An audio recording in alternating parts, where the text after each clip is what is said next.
Antes de abrir a palavra, nós vamos fazer mais uma oração, tá? A gente abrir a palavra. Pai Todo-Poderoso, eu vou ficar de joelhos, vocês podem ficar de pé, tá bom? Estamos aqui, Pai, mais uma vez, para ouvir o que o Senhor tem a nos dizer. Em nome de Jesus, Senhor, nós lhe imploramos que o Senhor derrame o teu Santo Espírito, ilumine o nosso entendimento. Usa-me, Senhor, em teu serviço. Faça com que tudo que for falado aqui venha direto do teu trono da glória, Pai eterno. Ilumine o entendimento de cada pessoa aqui presente e cada pessoa que vai ouvir essa mensagem, Senhor. Te agradecemos em nome de Jesus. Amém. Amém.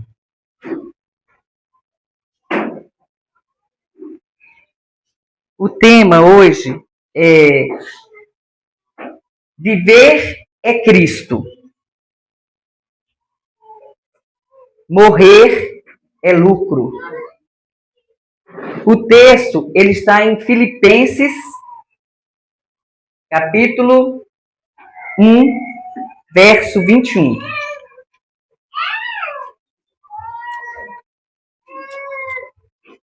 Filipenses, capítulo 1, verso 21.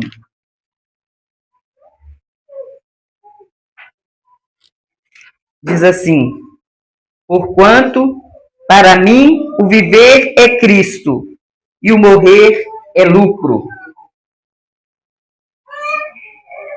O apóstolo Paulo, quando ele escreveu essa carta, ele estava preso.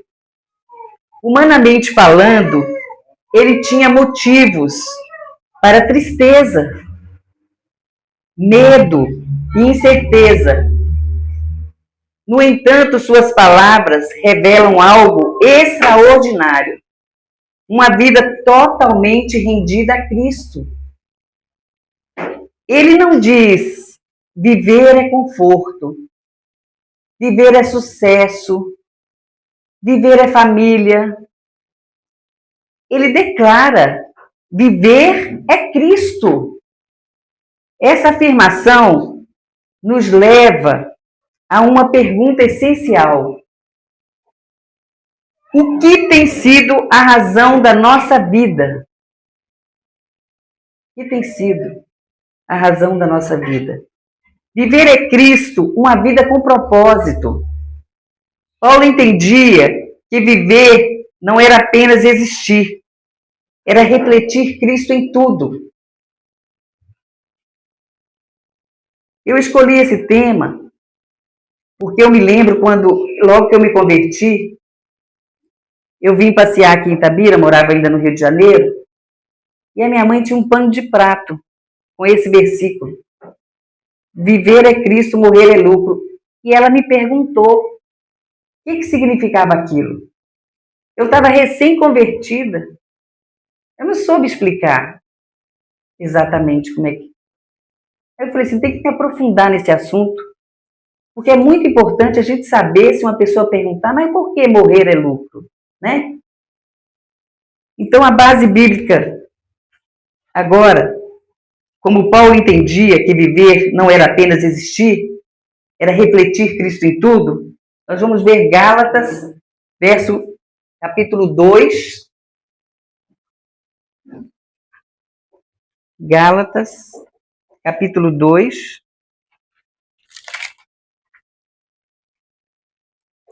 O verso 20. Diz assim: Logo, já não sou eu quem vive, mas Cristo vive em mim. E esse viver que agora tenho na carne, vivo pela fé no Filho de Deus, que me amou e a si mesmo se entregou por mim. Já não sou eu quem vive, mas Cristo vive em mim. Viver é Cristo significa pensar como Cristo, amar como Cristo, servir como Cristo, obedecer como Cristo. Cristo obedeceu. Muitos hoje não querem obedecer, querem ter a religião de acordo com a emoção dele, o sentimento dele, não a vontade de Deus, a vontade de Cristo. Não é uma vida superficial, de religiosidade, mas uma transformação profunda. O que é uma vida de religiosidade? É uma maneira como a fé é vivida e demonstrada por cada pessoa. Não é isso. É uma transformação profunda. Ellen White, ela afirma, quando Cristo habita no coração, a vida é transformada, o egoísmo é expulso e o amor reina supremo. Caminho a Cristo, página 58. Ou seja, viver é Cristo quando Ele ocupa o centro da nossa vida. Viver é Cristo, uma vida de entrega total. Paulo não vivia dividido. Ele não tinha um lado espiritual e um outro lado pessoal. Cristo era tudo para Paulo. E tem que ser tudo para nós. Romanos, capítulo 12. Vamos ver aqui. Romanos 12. Romanos 12, 1. Diz assim: rogo-vos. Amém aí, gente? Eu estou rápida, né? Então tá, vamos lá. Romanos, capítulo 12, verso 1. Amém? Rogo-vos, pois, irmãos, pelas misericórdias de Deus, que apresenteis o vosso corpo por sacrifício vivo, santo e agradável a Deus, que é o vosso culto racional. Apresentai os vossos corpos como sacrifício vivo. Muitos vivem como cristãos, no nosso caso de adventistas, de sábado. Cristãos de sábado. Saiu daqui, acabou. Outras denominações vivem como cristãos de domingo, né? Mas Paulo vivia como discípulo de todos os dias. Ele não tinha um dia só. E Ellen White, ela declara: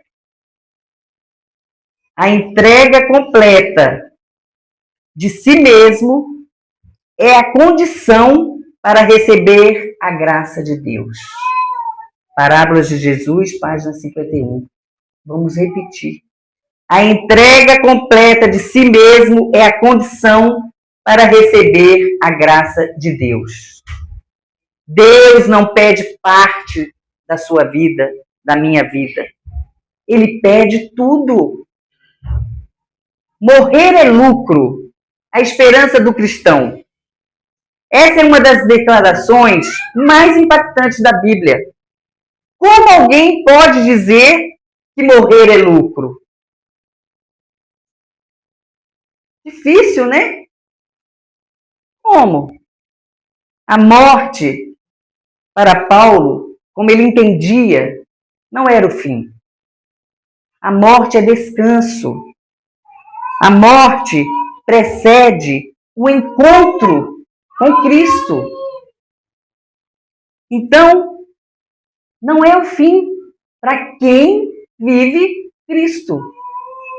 Vamos ver 1 Tessalonicenses,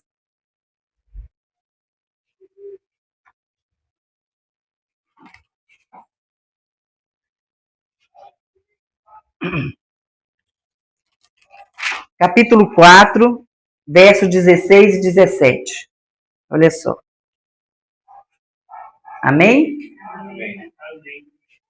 1 Tessalonicenses, capítulo 4, 16 e 17. Diz assim: porquanto o Senhor mesmo, dada a sua palavra de ordem, Ouvida a voz do arcanjo e ressoada a trombeta de Deus, descerá dos céus, e os mortos em Cristo ressuscitarão primeiro.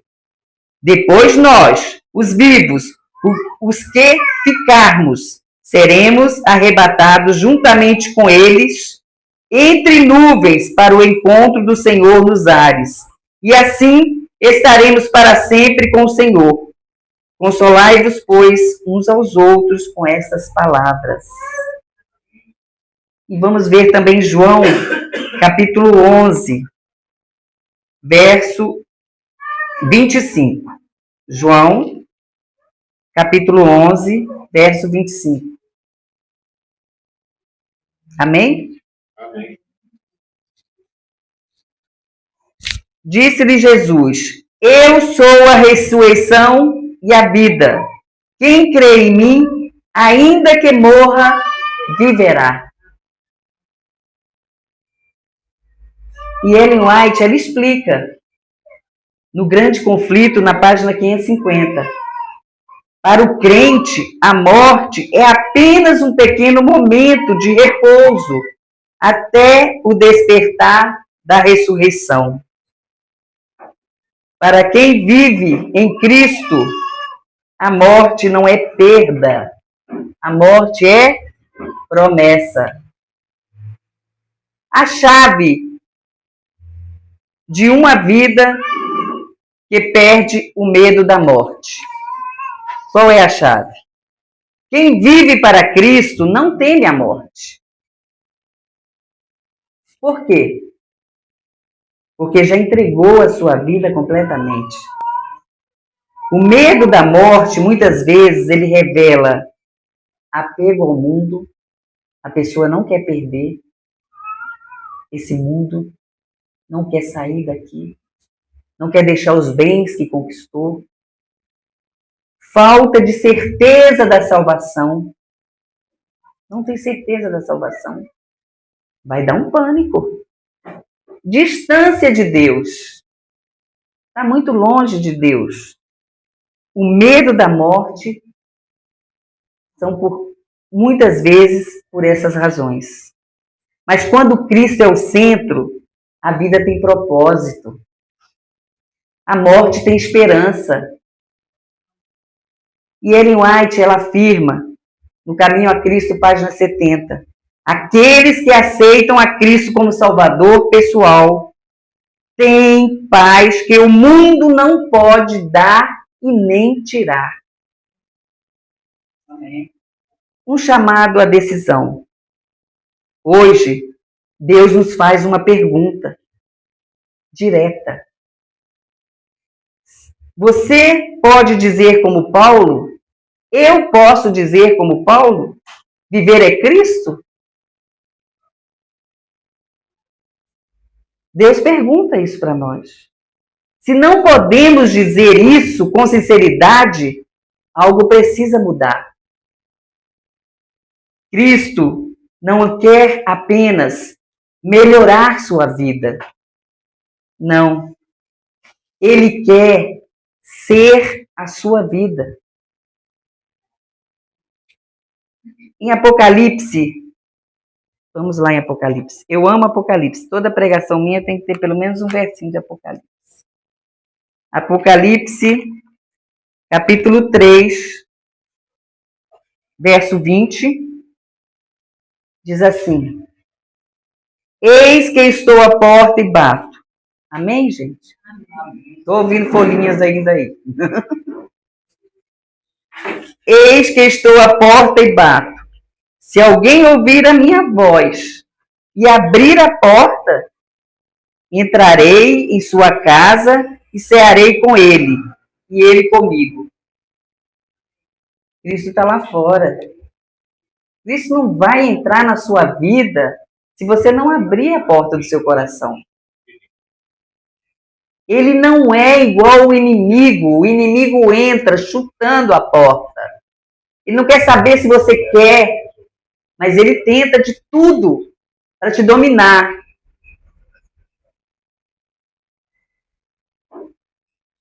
Eis que estou à porta e bato. temos que abrir o nosso coração. Paulo descobriu o segredo da vida cristã.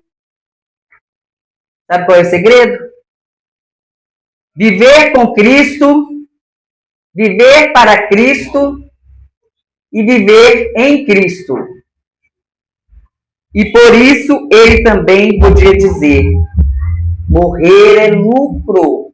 Por isso que ele podia dizer: viver com Cristo, viver para Cristo e viver em Cristo.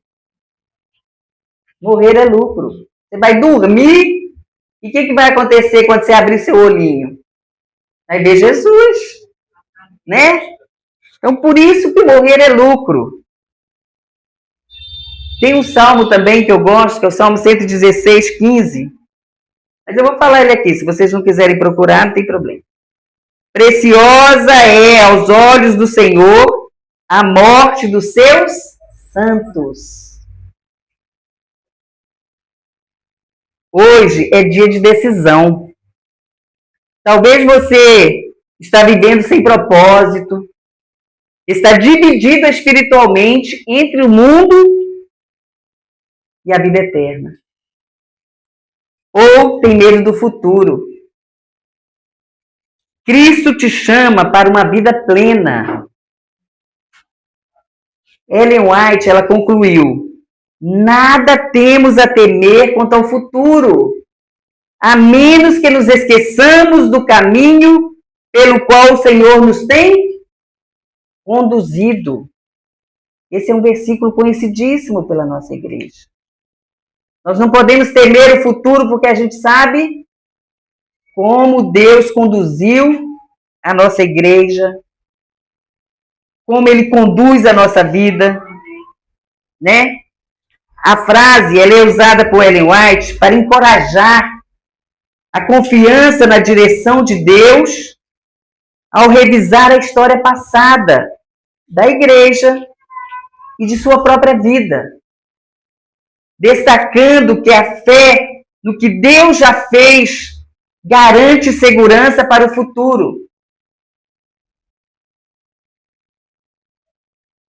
A fé garante. Mas muita coisa que a gente fez no passado e não está fazendo hoje, não garante, não. Né? Você era mais, orava mais, se dedicava mais à palavra de Deus e hoje não faz isso, não vai garantir. Né? Se você deseja hoje dizer assim: Senhor, a partir de hoje, o meu viver é Cristo. Se essa for a sua vontade, do fundo do teu coração, enquanto o hino tocar, você vai se levantar. Nós vamos ouvir agora um hino de entrega. Você coloca para mim aí, por favor?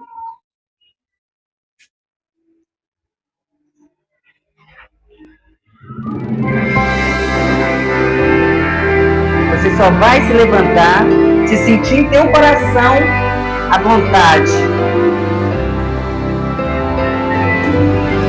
de entregar realmente a Cristo.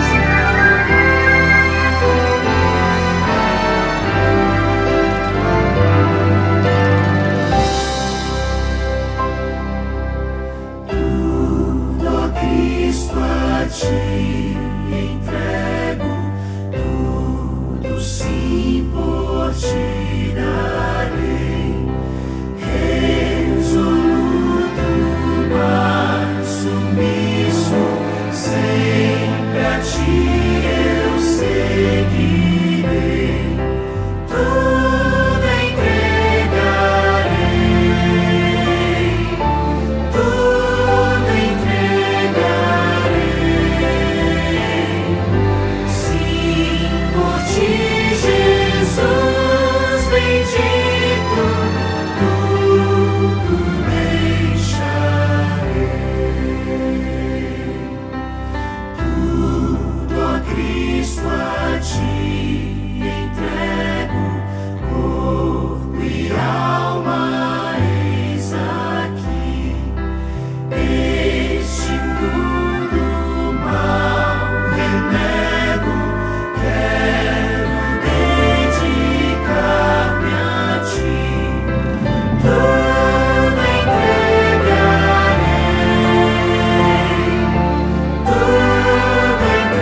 Jesus.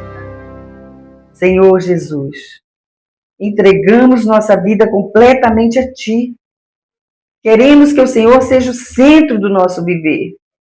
Transforma nosso coração e prepara-nos para a eternidade, Pai.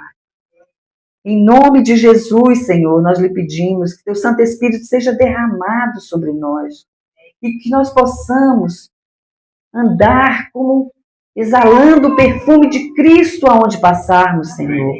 Que possamos, nos nossos olhos, no nosso jeito de falar, mostrar para as pessoas que nosso viver é Jesus. Nós vivemos Jesus. Nós exalamos o perfume de Jesus. Por favor, Pai eterno, nos conceda essa bênção, não porque merecemos. Nós somos pecadores, somos difíceis, mas que o Senhor tenha misericórdia de nós. Que o Senhor derrame o Teu Santo Espírito e que Jesus possa ser representado por cada pessoa aqui presente, Pai eterno. Te agradecemos em nome de Jesus. Amém. Amém.